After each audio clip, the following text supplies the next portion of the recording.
Hello everyone. This video is the continuation of previous video. In this video we are going to deal the topics that are significance of lactate production, energy yield from glycolysis in anaerobic condition, energy yield from glycolysis in aerobic condition, regulation of glycolysis, factors regulating glycolysis. Starting with the significance of lactate production, इसमें क्या होता है ना, हमारे body में lactate कब बनता है? जब ऑक्सीजन का लेवल डाउन होता है। ऑक्सीजन का लेवल डाउन होगा तो पायरुवेट से फिर लैक्टेट का फॉर्मेशन होता है। कैसे बनता है? पायरुवेट जो है रिड्यूस हो जाता है लैक्टेट में in presence of lactate dehydrogenase. तो अब हम इसको समझते हैं कि एक्चुअल में होता क्या है नोट्स के थ्रू। देखो इसमें यहाँ से देखते हैं कि significance of lactate production, step 5 and 10 are coupled.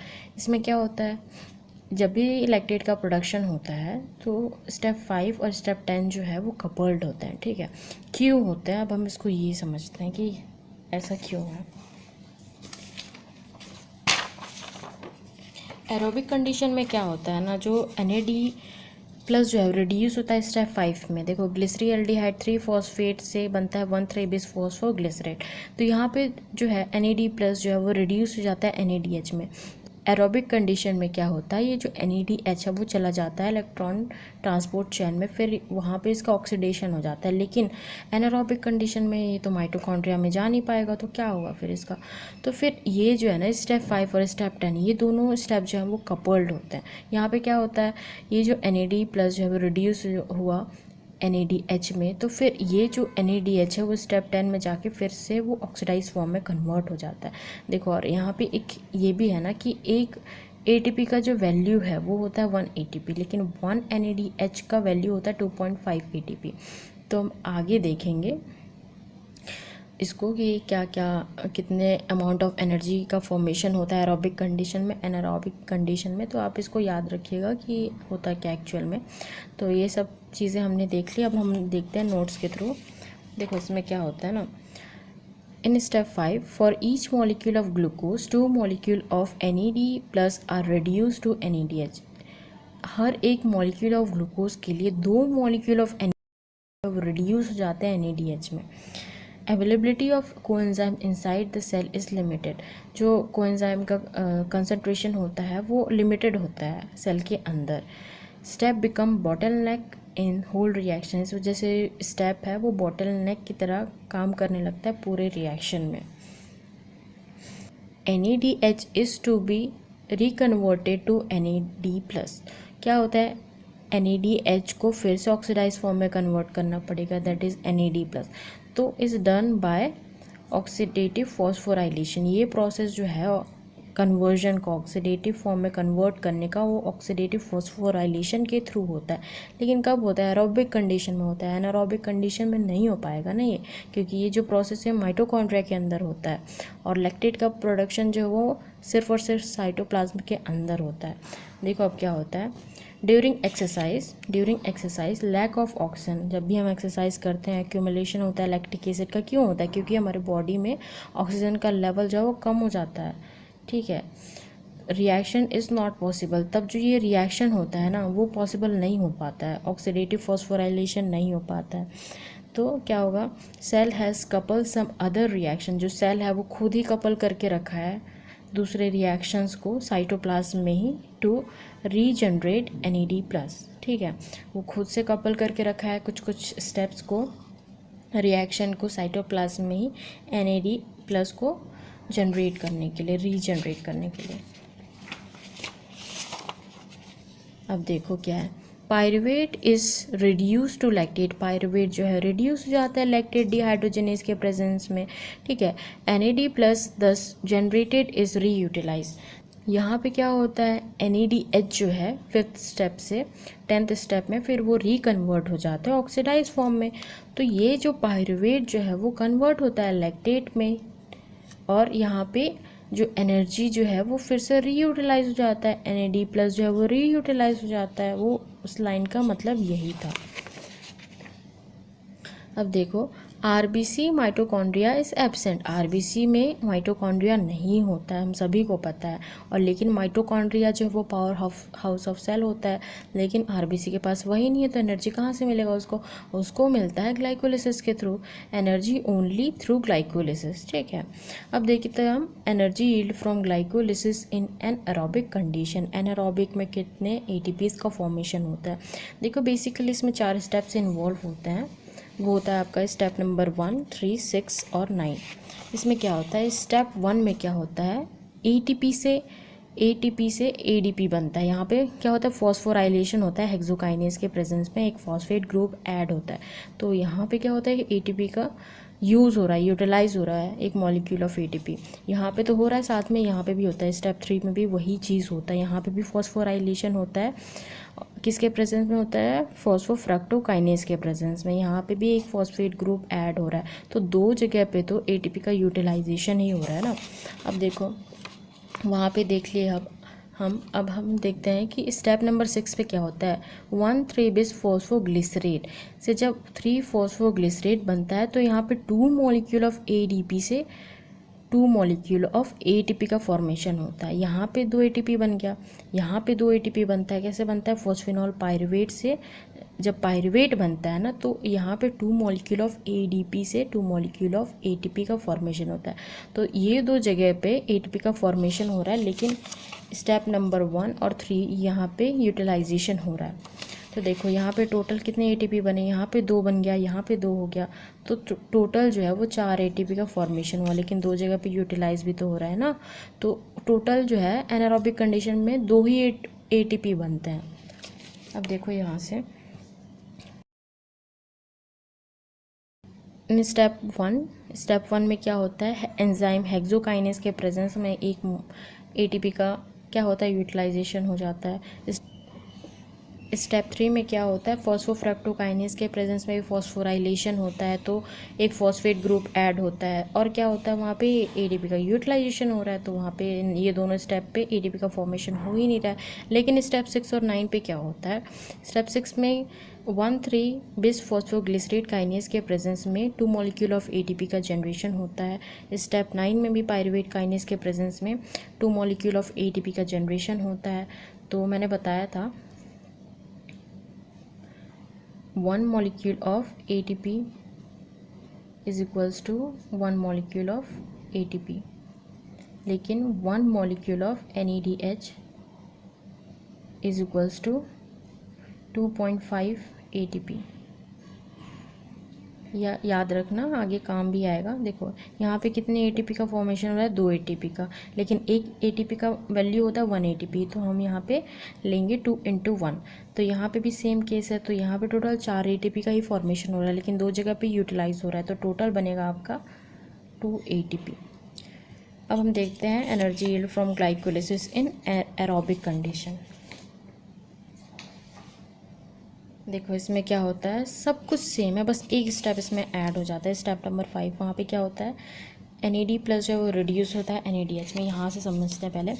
देखो यहाँ स्टेप 1 में क्या हो रहा था? यूटिलाइज हो रहा था। स्टेप 3 में भी यूटिलाइज हो रहा था, लेकिन स्टेप 5 में क्या होता है ना, ग्लिसरॉल्डिहाइड 3 फॉस्फेट से जब 1,3-bis फॉस्फोग्लिसरेट बनता है तो NAD+ 2 मॉलिक्यूल ऑफ NAD+ से बनता है 2 मॉलिक्यूल ऑफ NADH।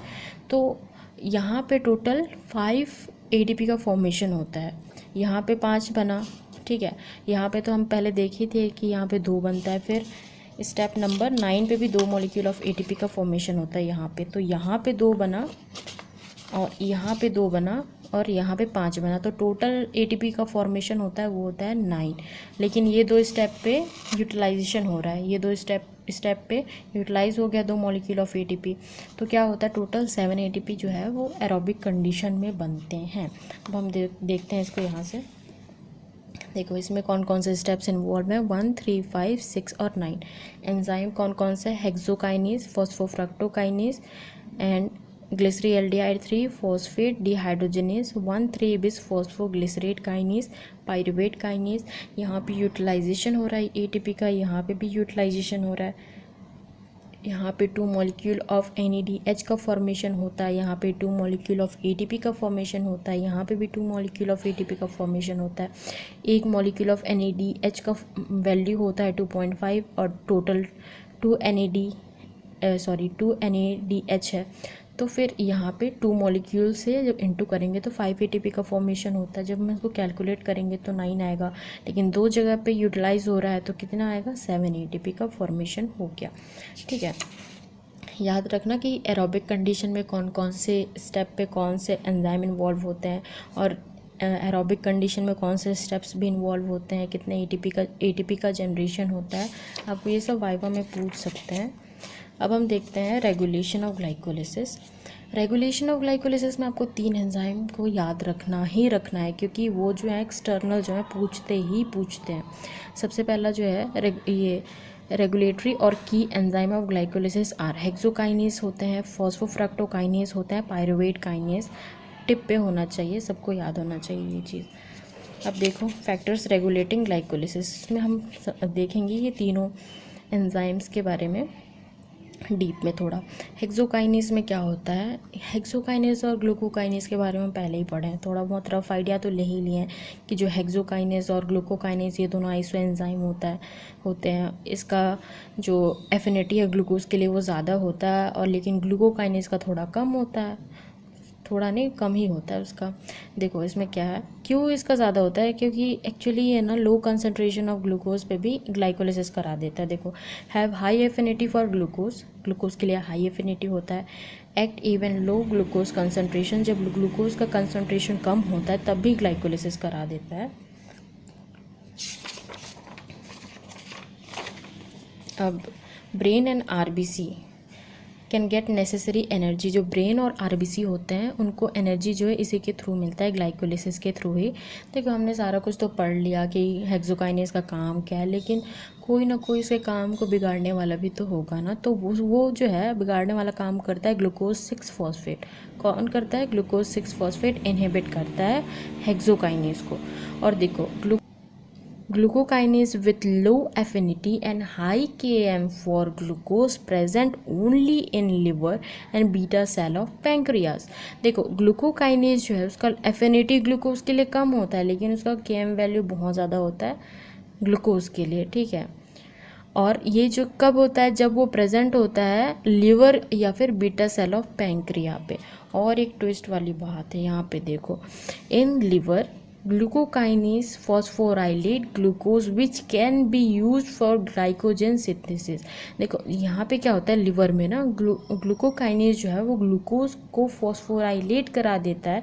क्यों कराता है, क्योंकि ये जो है फिर आगे जा कर के ग्लाइकोजन सिंथेसिस में यूज़ होता है, can be use for glycogen synthesis. अब हम देखते हैं सेकेंड नंबर में आपका है फॉस्फोफ्रक्टोकाइनेज, जिसको हम लोग PFK के नाम से भी जानते हैं।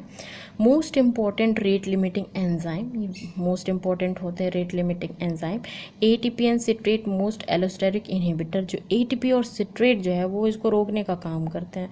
याद रखना, वाइवा में पूछ सकते हैं आपसे, अगर आ गया तो ठीक है, नहीं तो फिर। और AMP जो है वो एक्ट एज एलोस्टेरिक एक्टिवेटर, ये लेकिन इसको एक्टिवेट करने का काम कर रहे थे। ये दोनों इनएक्टिवेट कर रहे थे, इनहिबिट कर रहे थे ये दोनों, और ये इसको एक्टिवेट कर रहे हैं। तो अब आगे देखते हैं। देखो इसमें क्या, fructose 2,6 bisphosphate increase activity of फॉस्फोफ्रक्टोकाइनेज। ये जो फ्रक्टोज 2,6 बिसफॉस्फेट है वो इसके एक्टिविटी को इंक्रीज कर देता है। लेकिन ये आता कहाँ से है, ये जब भी ये फ्रक्टोज 6 फॉस्फेट पे ये फॉस्फोफ्रक्टोकाइनेज 2 एक्ट करता है, ये इस पे एक्ट करेगा तब जाके इसका फॉर्मेशन होता है। देखो इसमें क्या होता है, ये इसका एक्टिविटी इंक्रीज कर रहा है। ये कैसे बन रहा है, जब भी फ्रक्टोज 6 फॉस्फेट पे फॉस्फोफ्रक्टोकाइनेज 2 एक्ट करता है। ठीक है, formed from fructose 6 phosphate by action of enzyme फॉस्फोफ्रक्टोकाइनेज 2। ठीक है, the activity of both enzyme, इसका और इसका, ये दोनों का जो एक्टिविटी है, ठीक है, वो रेसिप्रोकली रेगुलेट होता है। 2 enzyme activities are present on same polypeptide chain a tandem enzyme. ये जो दोनों एंजाइम का जो एक्टिविटी है ना वो सेम पॉलीपेप्टाइड चेन पे प्रेजेंट होता है। और addition of phosphate group to tandem enzyme activates fructose two 6 bisphosphatase and inactivate phosphofructokinase 2। यहाँ पे क्या होता है, एडिशन होता है फॉस्फेट ग्रुप का टेंडम एंजाइम पे, जिसकी वजह से एक्टिवेट हो जाते हैं fructose two 6 bisphosphatase and inactivate हो जाता है फॉस्फोफ्रक्टोकाइनेज 2। ठीक है, ये एक्टिवेट हो रहा है, ये इनएक्टिवेट हो रहा है। अगर ये इनएक्टिवेट होगा तो ऑब्वियस सी बात है ना कि फ्रक्टोज टू 6 बिसफॉस्फेट भी इनएक्टिवेट हो जाएगा। ठीक है, तो देखो leads to fall in fructose two 6 bisphosphate and glycolysis low. देखो यहाँ पे क्या होता है, ये अगर इनएक्टिवेट होगा तो इसका लेवल भी डाउन होएगा, अगर इसका लेवल डाउन होगा तो ग्लाइकोलिसिस भी डिक्रीज हो जाएगा। तो ये सब ये है। अब हम आगे देखते हैं, लास्ट है दैट इज़ पायरुवेट काइनेज। ये क्या होता है, ये भी इम्पॉर्टेंट रेगुलेटरी एंजाइम होते हैं ग्लाइकोलिसिस के।